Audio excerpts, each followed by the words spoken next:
On today's episode of the Glue Guys, Yes. we're going to dive deep into the mailbag and answer all of your pertinent questions, including Ben Simmons? Yeah.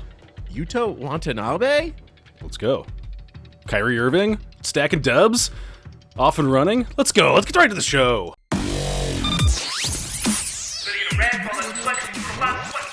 Welcome back to the Glue Guys. This is Mike here. Say hello, Brian. Hello. So Check us out on Twitter at BK Glue Guys. That's Daily.com, The Athletic. Get yourself on the paywall at theathletic.com/Glue Guys. A subsidiary of the New York Times, where, Brian, Black Friday special that starts today. We're recording this on a Monday, November 21st. For this whole week, you can get behind that paywall for $1 a month for an entire year. So put down $12. Wow. You get a year's supply of all the Athletic content. You get this podcast ad-free. You get every Athletic podcast ad-free. $12. Here's the promo code, theathletic.com/glue guys. If you aren't behind that paywall, just ask yourself, do you have $12?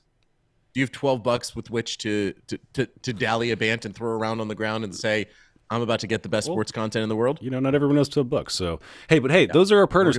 Mike, we have a great partnership with The Athletic. And, you know, I thought you and I had a good partnership, but you left me out hanging because I came in off key, and I'm going to need you to jump in a little bit earlier. I have hand, foot, mouth, and butt disease, and my pipes aren't, you know, up to the quality that I need them to be. And you got to, anyways, what's going on with Nets stuff, Mike? We're stacking dubs.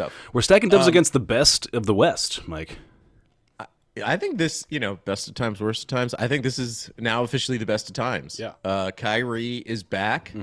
And I just want to say off the top, you know, there's the culture wars going on. There's the overheated hot take machine that's happening.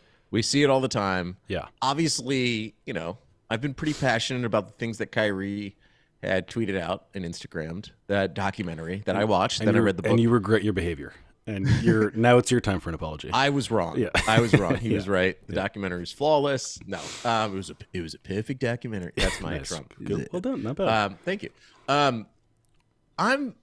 Listen, I know he spoke after the game, and people are still upset. Like there was a demonstration, a rather stark demonstration outside Barclays. Yeah. I'm done engaging with that. Okay. I'm out of the culture wars. I have retired a 2-star general. You just into like the to private start little sector of the fires culture and war. then set them ablaze and walk away. I see you. I get what's going on here. I refuse to engage anymore.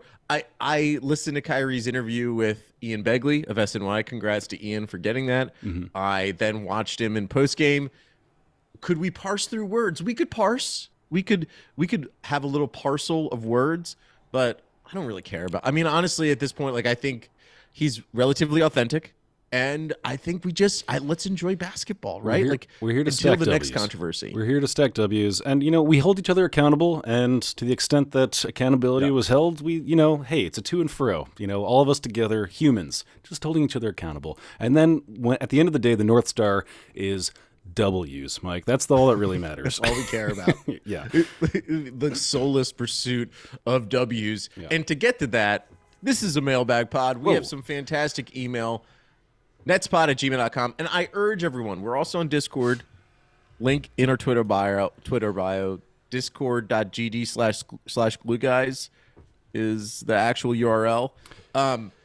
Also submit questions on there too. I appreciate everyone that does. Yeah. And I want voicemails. I want to hear people's voice. Yeah. That's what I want to hear. We do. But we have some email right now. Next up, that's sure boy. We got Ryan Newman.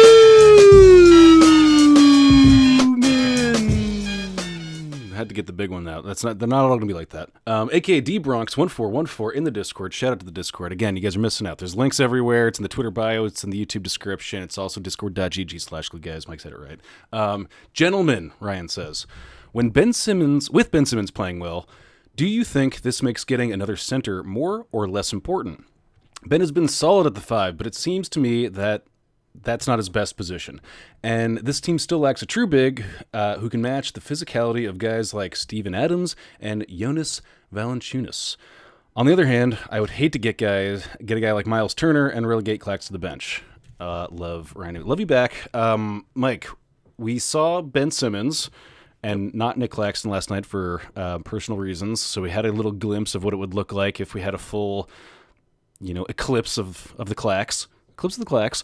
And what did we think? We got a W. It was a little bit rocky at times, but, in the fourth quarter, we were too much. We outpaced heavily.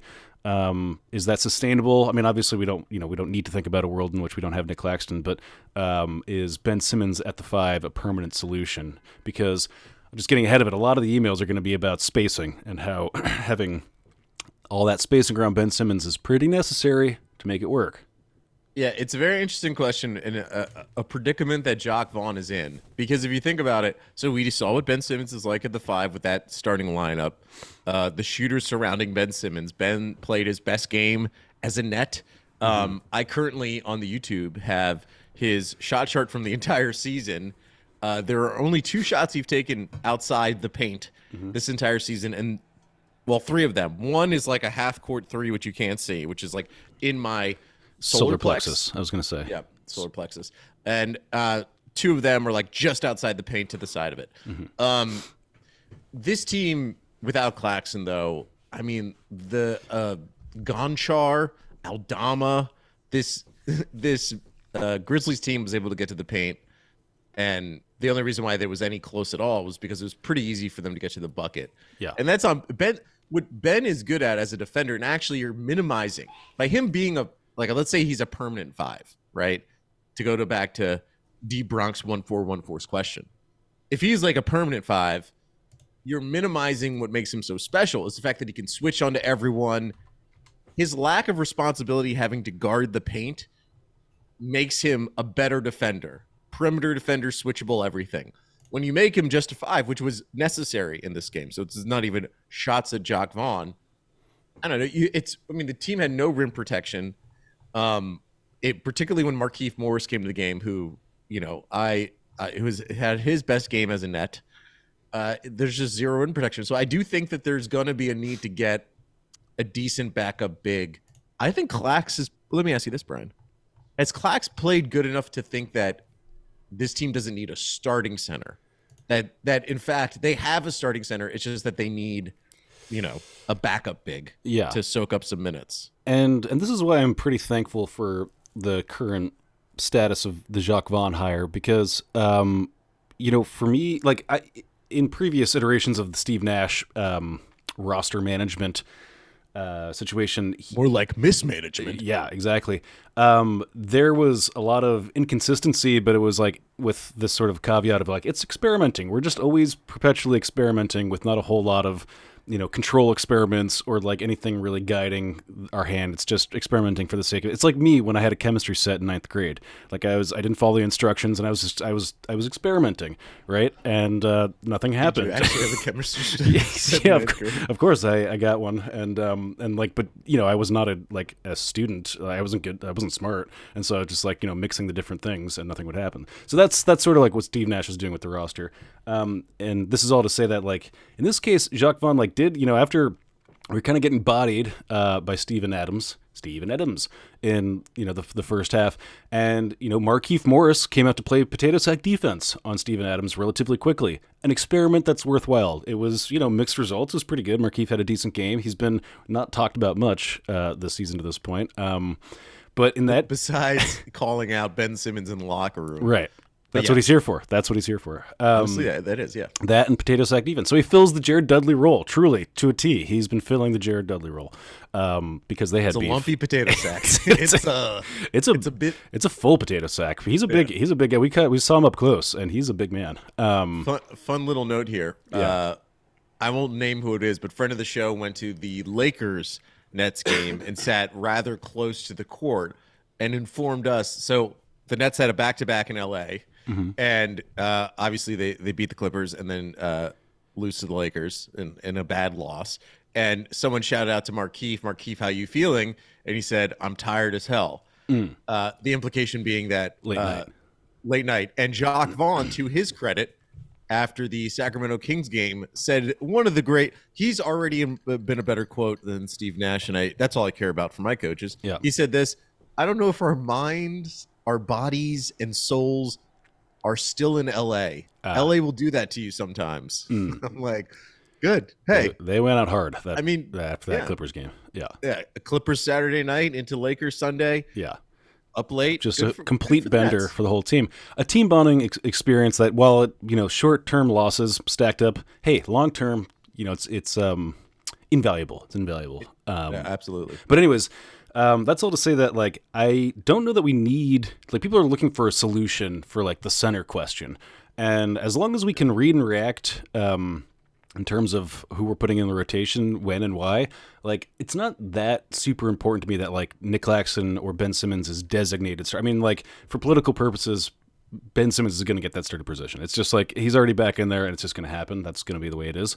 And now he's, like, more deserving of it than he had been previously, starting to play well. So that's only going to get more and more solidified. But like, for anytime we do play a Valanciunas or Steven Adams or whatever Moose we're up against, Markieff is, I don't know, it's like a C+ solution to it. We could probably do better. It's more about, like, actually, like, if we want to go out in the market and grab somebody to do that. So, like, that's another part of the question. But I don't mind having, like, a, who's playing well that night against that guy. Well, solution. Let me do this. Let me throw an email your way. Okay. This from your boy, Connor Martin. Connor M. Medal of Connor from the Discord. Thank you, Connor, for checking it out. What the hell just happened, Mike? Hi, Mike and Brian. I can't even Jesus. read. And look at you with now. The improvement of Ben Simmons, what do you guys think the starter five should be? Should they go back to Ben and Clax together? I don't think they can justify having either coming off the bench at this point. And furthermore, Joe is improving, and Royce has been great. Who do you demote to the bench unit, and why? Love the show, guys. Thanks, Connor M. Again, Medal of Connor from the Discord. Link in our Twitter bio, of course. Brian, good question. So what we're laying on here is we're assuming Kyrie and KD are starting. Royce O'Neal has been a permanent starter all year. Joe Harris is improving. His shooting has improved significantly over the past 4 or 5 games or so. Clax, I think, is been a revelation. Mm-hmm. And Ben is starting to look like himself post the Sham Charania Sam Amick article that was in The Athletic. Go to theathletic.com/glue, guys, to get $1 a month for the next 12 months. Okay. Also, listen to our last episode, which was with Sam Amick. Oh, I meant to say good on you for grabbing him. Good stuff. Yeah. Sam's a sweetheart. Yeah. An absolute sweetheart, if I'm in.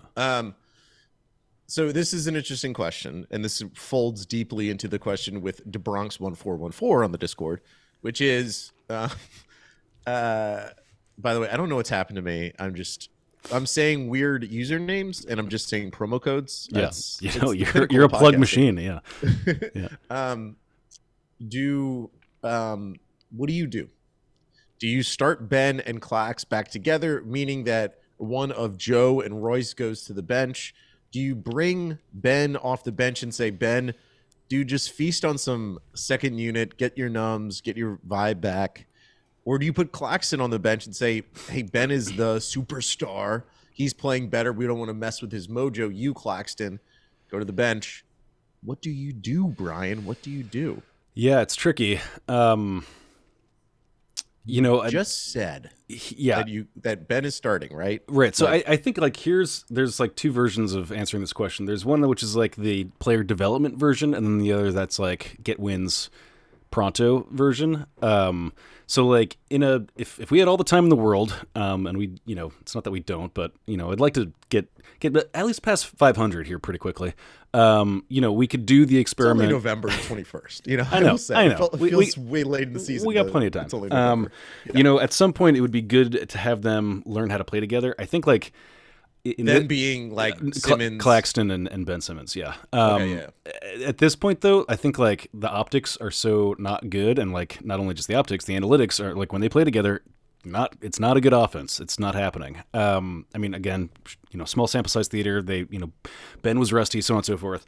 But, like, I think just at a glance, it doesn't feel like the best version of ourselves. With that in mind, I do think you figure a way to stagger the minutes, whether that's, and it's probably going to be Claxton coming off the bench, which is sad and undeserving. And that's the sort of position we've been in for a long time with like our bigs just never being like. That's another thing with the game changing, so on and so forth. There's only so many like not floor spacers you can have at a time. It is a gravitational deficit you're running at that point. So like there is a thing where it's like, hey, Clax, if you could like figure out a mid-range jumper, I mean, you're not going to do it in a couple of months here. But yeah, so like that's like the answer of like if we want to just continue to like get W's. The other version of it, which is the more likely version of it, is that we want to elevate our player personnel and make sure that they feel seen and that they're getting enough minutes and all that. And because of that, I do think he's probably going to be back in the starting lineup. Whether it's Royce O'Neal, I think it's probably Royce O'Neal that goes to the bench, which also doesn't feel right. Royce has been like the second best player on this team, and like he really has not gotten enough credit to my eye. I mean, like I think that there was a spat of games where he like underperformed a little bit, and people were zeroed in on that like small little like bump in the otherwise beautiful yellow brick road, Mike. It's been just gorgeous. And I don't know why he's not. I mean, obviously, like Yuta is also deserving of his come up, glow up, praise and all that stuff. But Royce has been unbelievable and like way more multifaceted than I had expected. Yeah, and I dug into the analytics. Oh, look at you, Poindexter.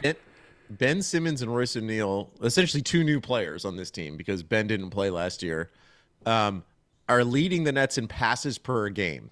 So what was the problem last year? When things broke down, it felt like so stagnant. It felt like Kyrie and KD held the ball forever. Well, you're adding two guys in now. Ben's passing because before the past few games, it felt like he was terrified. Yeah.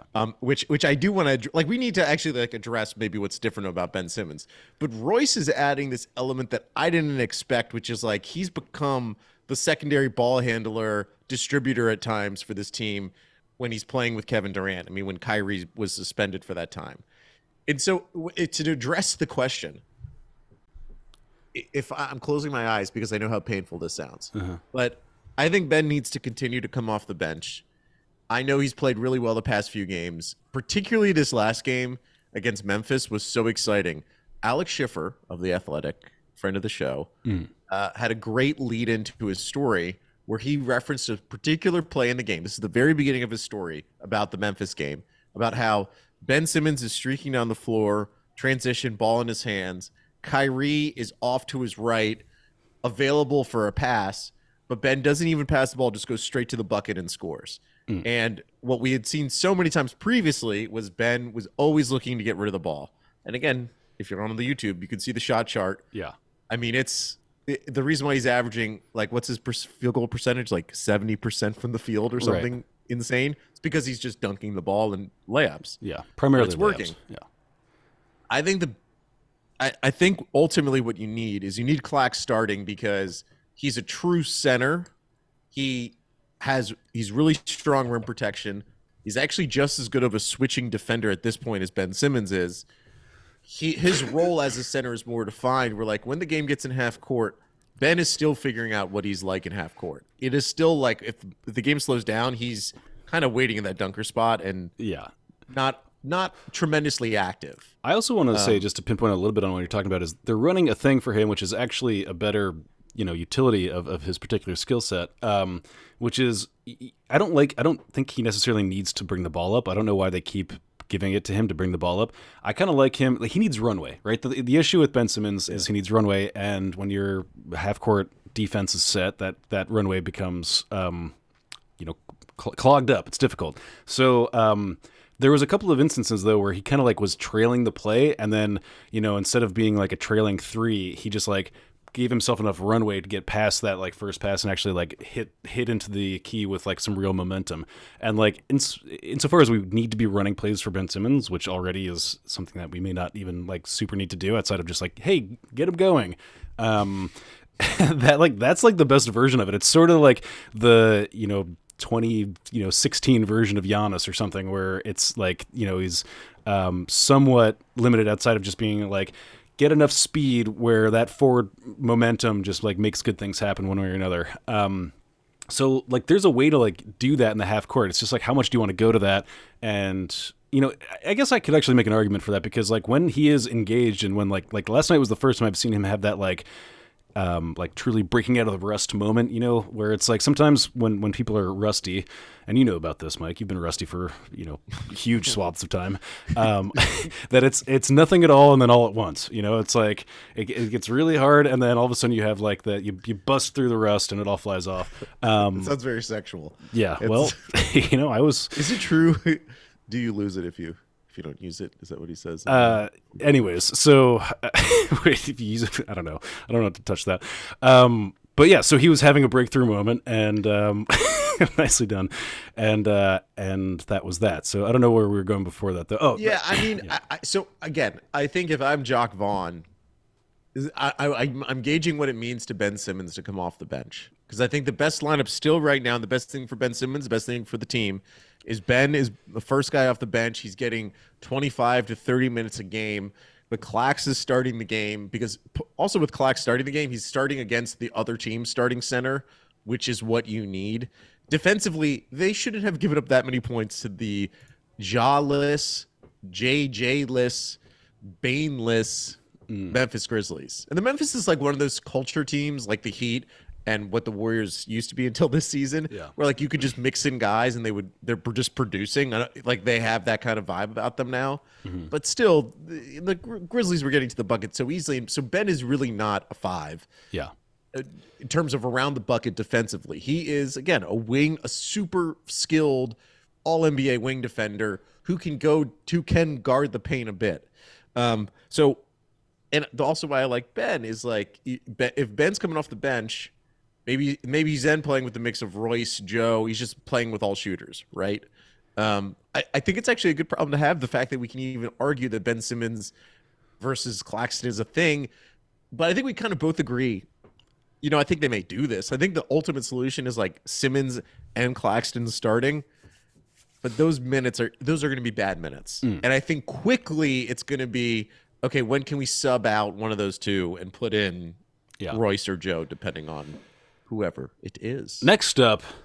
Wait, quick break. Oh, Jesus. Sandbagged again. Coming back. More email right here. And we're back. Brian. Next up, that's Cheer Boy. We got Winwitty Goat Man. Winwitty Goat Man, going a little negative here, which is okay. You know, on the Glue Guys podcast, we take the good with the bad. You know, we do improvement on the fringes. This email is titled, "Will Cam Thomas ever pass the ball?" And then also, he says, also a year in, do you think any of Kess, DDJ, or Dayron become real rotational players? So, Mike... Will Cam Thomas ever pass the ball? Just so everyone knows that, again, analytics.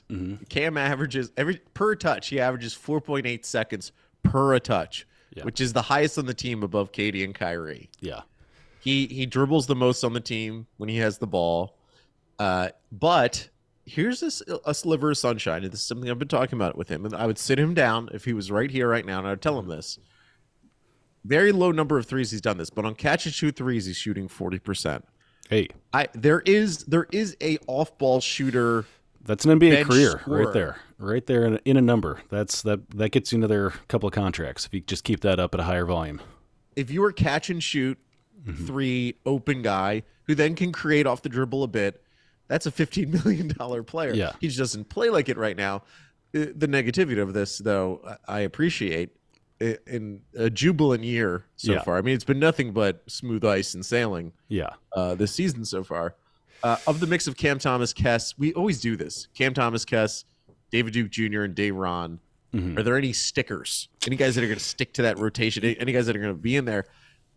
For me, just due to the opportunity, Dayron has like such a golden opportunity. There's a couple of things that he needs to work on. Well, they're big, foundational, hugely important things. Things like timing, intuition, spacing, a little bit of working on your hand-eye coordination stuff, some pretty foundational things.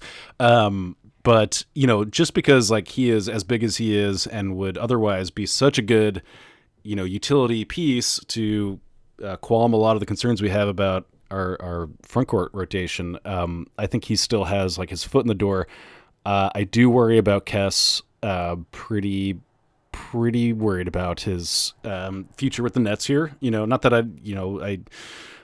like him. I want him to do well, but like now, when TJ Warren comes back, that's even further in the rotation. He's really only just playing garbage minutes at the moment. DDJ has his moments. Like if there is like a weird like garbage time comeback thing happening, DDJ is one of the best in the business as like at making garbage time more competitive. So I see like a little bit of a window for him, but otherwise, I don't know. The Cam Thomas thing is tricky because we all, it's nobody dislikes Cam Thomas. Everyone's rooting for him because there's obviously like people can see the potential there. It's just decision making stuff has really been his bugaboo for a while. Yeah, I think it's gotten better this year in terms of he's a little bit quicker, even though he holds the ball the longest on the team. Like I think it's a little bit, he's structured, he's still super young. I don't know if people realize how hard it is for players like Cam Thomas who their success has been built in the cauldron, this fire that is burned inside them of getting buckets, right? Like that is what got him from, I think he grew up in Virginia Beach area, took him to LSU, and now he's in the NBA because he got buckets. And it's not as easy to just turn it off and then become. How could you? I mean, that's Andre Miller, and it's addicting too. I mean, is there anything better than stacking nummies on people? That's like the best. The way he does it is feeling. So fun. Yeah, it's a lot of dribbling and just little jumps and then getting fouled. Yeah, he's got a problem too with reading the second defender. Like that's like if he gets even his first defender on his hip, which even that is a little bit like touch and go at times. He gets swallowed up by second defenders like more than I've seen like really any other player with his level of like penetration skills. So it's just about like about that next level of like decision making, playmaking, when to pull it back out, when to like drop off the pass. So that's all to say like sky's still the limit for Cam Thomas. It just needs a recalibration, and we've said this forever, and it just continues. I would say also like we're bearing the lead a little bit, but like.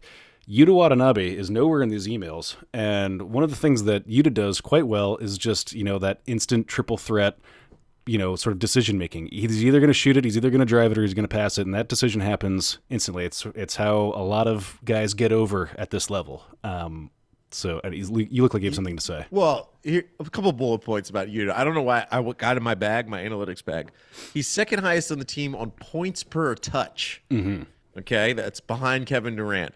Bottom 4 in all of the possession categories, meaning like he barely touches the ball, but when he does, magic happens. Yuta averages the highest average speed on defense, which is plain to see on the team. Guess who would be the lowest average speed? Like actual, like we're talking like miles per hour? MPH, yeah. Or kilometers. I can go either way with you. I mean, I'm thinking of like Markieff Morris just because that's a lot to move, but I mean, I don't know if he's on the list, but he didn't qualify. It's Kevin Durant, which is, Kevin is so long that he doesn't really need to move that much. Is of course, and the funniest stat of all is that Utah's leading the NBA in 3-point percentage at 57%. Good God. Yeah, he's been incredible, and I've loved his interviews after the games. When they interview him, they're like, "How do you do it?" He's like, "Well, I play with Kevin Durant, and he's really, really good. So I'm just hitting open shots." It's so humble, but yet it's also kind of like, how can you? I know he doesn't mean it this way, but it's like everyone should be doing this essentially. Like, how could you not? I'm wide open from 3. He takes it. I love when he does the heat check 3. I love when he hits 2 and then he goes to the heat check. He wants it. He wants the moment. He's got the perfect amount of ego. Like it's not like he's, he does a lot of celebrating and stuff too, which you love. And I think Kevin Durant and him have like, they're forming an amazing friendship, which has been a joy to see. But he's got a little bit of like, this is what I was talking about this last night when we were watching the game. Like there is a certain point at which like, reality meets ceiling, and like are we getting close to like our expectation of Yuta is like, are we getting to a place where hey, he's having somewhat of a breakout season, not like breakout but like he seems to be primed to actually like I don't see anything keeping him from continuing this upward trend outside of the shot starts not falling, and it hasn't not fallen for a while. Well, so obviously he's going to hit a wall at some point, right? He's not going to shoot. Do you think he's going to shoot 57%? This is the thing that I think is also like Nets brain, like Nets fan brain. It's like we never get breakout players. Like it just never really happens for us. Like there's been very few. Well, I mean Dinwiddie and Joe Harris, but Yeah, sure. That was one moment in time. I think of like Brooke Lopez. Like I remember like when we with the 10th pick, we got Brooke Lopez, and he was instantly like a 20-point scorer. And I was like, oh, that's what that looks like. That's so weird. Like we never. It can happen. Yeah, you can draft a guy, and yeah. you can actually. It's not like Kerry Kittles over Kobe. Who everyone loves Kerry Kittles. Yeah. Hey, he was great. He was great. But you know what I mean. Like it's just not a whole lot of just like surprise breakout.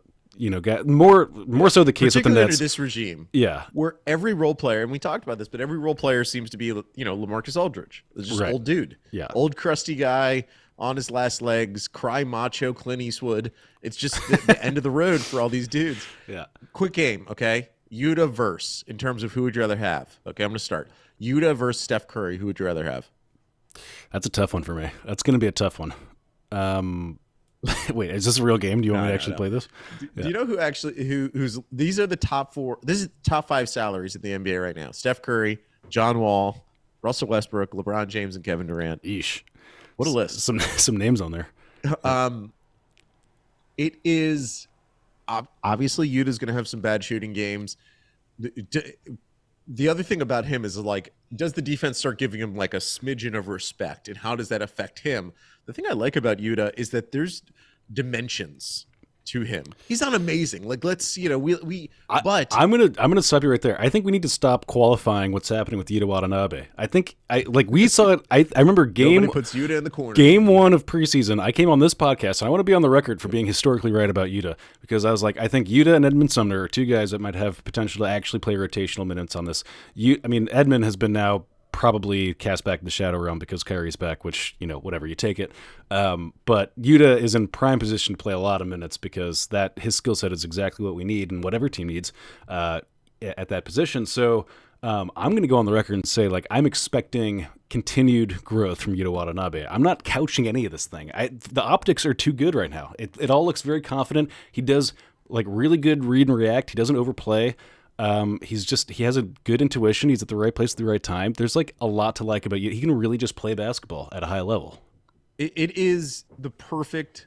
This is the guy that the Nets have needed. We thought Rodion's Karooks would be this, right? There was a moment when Rhodey was this, just like a havoc-causing, athletic, tall, versatile beast. Mm-hmm. And you, that is, I mean, it is both funny that it's happening because of the way he carries himself, in the sense that, like, he again says, I'm not doing anything special. I am just hitting open shots and moving the ball. But he brings such energy to this team, and it's such a difference from Blake Griffin and LaMarcus Aldridge that it just feels so significant. And again, I don't want to go too crazy. I'm trying to guard my heart, Brian, because it's been broken so many times before. No, you're worried. You're qualifying your takes because you don't want to be wrong on the podcast, Mike. And I'm doubling down on this take. Okay, and we'll see who's more right at the end of the day.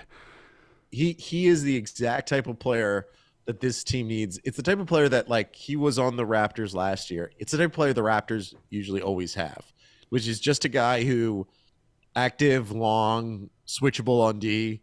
He makes so much sense filling in a bunch of different roles, whatever you kind of need him. He was guarding, what game was it? He was guarding the primary ball handler. Who have the Nets played recently?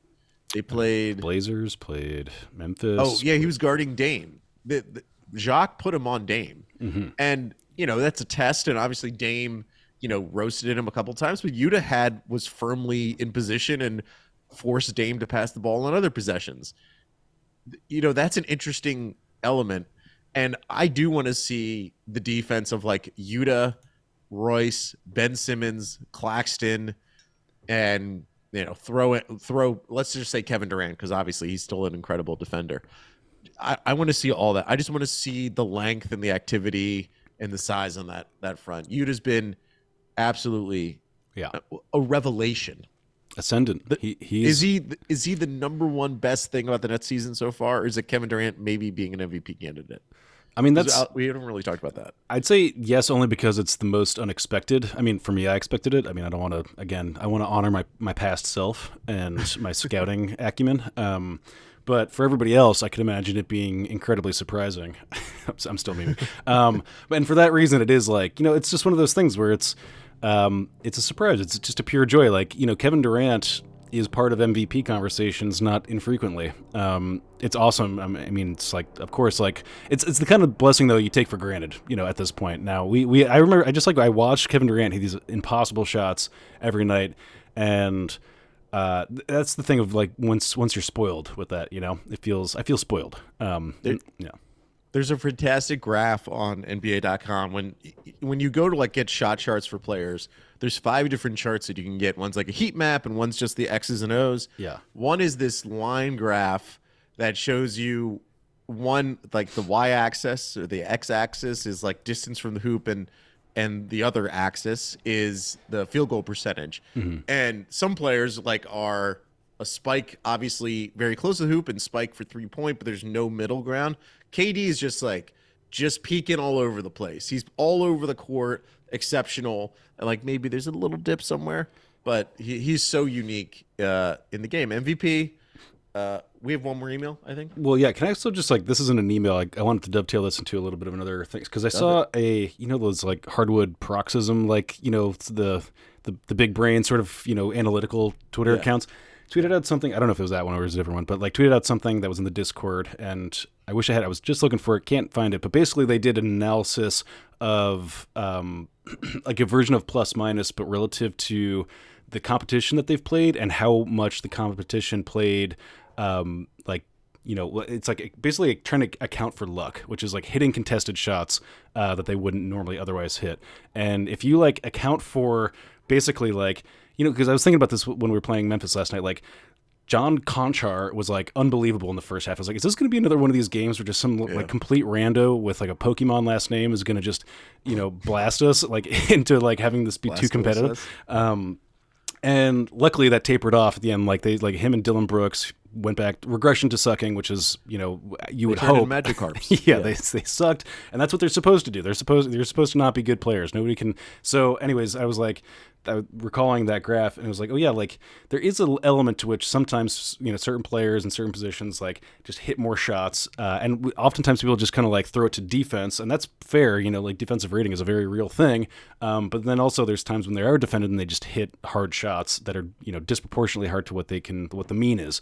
And the Nets, if you qualify with all that, are in the top 5 in the NBA in terms of other teams playing disproportionately well against them, at least in the first, we've had a weird, start of the season, so there's a lot there to unpack. But that's all to say, roundabout way of asking you, are the Nets actually good? Are we going to be because we just beat the Trailblazers, we just beat Memphis, top seeds in the West, teams that are good, and they're good in a very similar way in that it's youth movement. They're kind of tricky. I mean, also Memphis was missing all their good players, so whatever, asterisks, fine. If you want to do that, you can.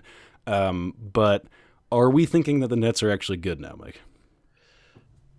I think they could be. I know people don't. This triggers a lot of people. I want to see more this team with Kyrie because, my concern with the Grizzlies game, and it wasn't necessarily Kyrie's fault, but defensively it was their worst game. I mean, the Kings game was horrific, so I guess I shouldn't say it was one of their worst games because the Kings game was the worst defensive game in the history of the Nets organization, and then they lost to that horrible Lakers team. But before that, they hadn't given up 100 points in I think 5 or 6 straight games. I want to see a little bit more of Kyrie fitting into this new ethic. I don't doubt that he can. I think that there is. If we remove the anti-Semitic documentary for a second, we put that just to the side, his other communication this year had been very focused on sort of being humble and improving himself and dedicating to the team and all that stuff. And so I'm interested to see how he reforms his game to this new ethic. But we're going to have a great test case because they have the Philadelphia 76ers coming up tomorrow. Ben's return to Philly, even though he played in that preseason game. Embiid is out. He's terrified. Shut up. He is absolutely pooping down his pants because he knows Big Daddy Ben is coming to town, coming to get that cheesesteak. Shout out to the guy who didn't get that joke on Twitter. That should be a new podcast. Shout out to the guy that didn't get the joke on Twitter because there are a lot of those guys out on Twitter. It is it's 90% of them. Anyways, so it's at Philly. The next night it's a back-to-back. They go cross-border to Toronto, and then they go back down the board, back to the continental U.S. to play the Pacers on a Friday. And then the Nets have like a setup of like 6 or 7 home games in a row. They take them from the end of November to basically mid-December, second week of December, against some tasty teams like the Wizards, Magic, Hornets, Yeah. you know, and then there's a Celtics matchup on a Sunday, which is very exciting. But, you know, we're always getting more information. I'm interested to see this Philly game. I want to see a continuation of winning basketball. You know, I don't want to predict. I don't want to go down the schedule and be like win, loss, whatever. But I want to see more than 500 ball. Okay. Like ultimately, even though they've been playing better, they're still essentially a 500 basketball team since Jock Vaughn has taken over. I want to see a 3-4 win streak. I want to see some dubs. And High I'm going to peaks. stack those dubs, kid. Yes. High peaks and low lows. Next up, that's Oh no. Chur Boy. We got Greg S.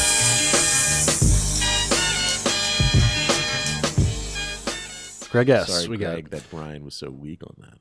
Was I weak? Sorry, the I feel like the audio went out. Anyways, Greg S. He knows, as a wise man said on the Discord. Shout out to the Discord.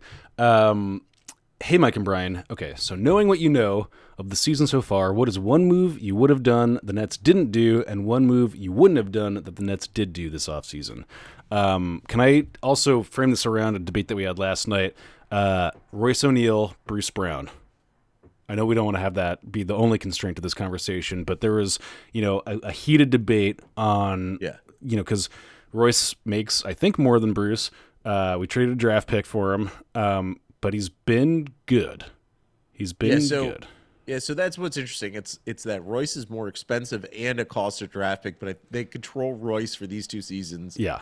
I mean, they could have given Bruce whatever contract, and he would have fit in because they had bird rights for him. Royce is a better player. He fits way more lineups than Bruce. He's a little taller of a wing. He's more of a true adaptable. wing. I mean, don't get me Bruce Brown, friend of the show. I think no one's been more of a nobody's Bruce Brown, been more pro Bruce Brown. And I think it's one of those things where it's a win-win in both situations. I think Bruce seems pretty happy in Denver. He's putting up his nummies, and he's also ascending in his own way. He's basically put up the same numbers that Royce O'Neal's putting up. Sometimes you can love somebody too much, and you try to control them, and you don't want to do that with Bruce Brown. Okay, you don't want to have that relationship curdle. We'll always love him, and he'll always love us. And if you got to hold on loosely. But don't let go, Mike. Hold on loosely. Yeah. He's averaging 11, 4.5 assists and 4 rebounds. 4.5 assists is double what he was doing here in Brooklyn. So he's giving more agency to actually have the ball in his hands, even while playing with Jokic. He's putting up 3 threes a game, shooting about 39%. Glad to see Bruce is continuing his 3-point shooting. Bruce Brown is great, and I would have loved to have kept him on this team. And technically, the Nets could have. If Big Daddy Joe is willing to pay that check, because there was nothing stopping them from doing so, and they still could have traded for Royce O'Neal. Mm-hmm. When you have bird rights, you're able to do certain things like that. I would have loved to have seen that, but they went with Royce. Royce is a better fit for what this team needs overall. Again, you can put many more lineups together with Royce O'Neal anywhere in it. You can play him a 2, 3, or 4. Where obviously Bruce Brown was a center at some point.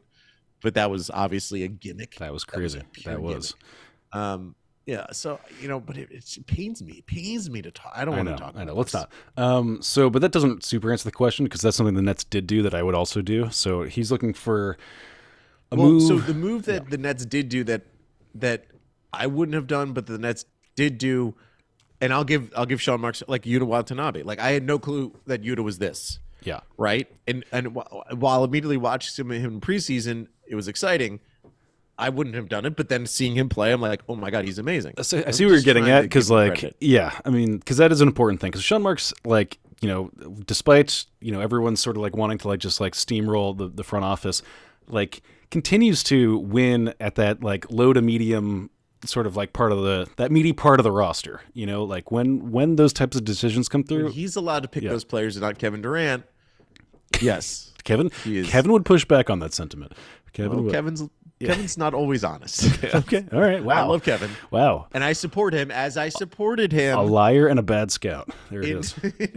In this whole kerfuffle over his quote in the interview with Chris Haynes, where he was listing how he's playing with like Royce O'Neal and Joe Harris and Edmund Sumner, Nick Claxton, and everyone expects us to win because of me. And he had great clarifying remarks on the Et Cetera's, his own podcast. I welcome him on this pod to also clarify his remarks, but did it on his own show. And I understand that completely and fully. I never thought it was as slanderous as people were.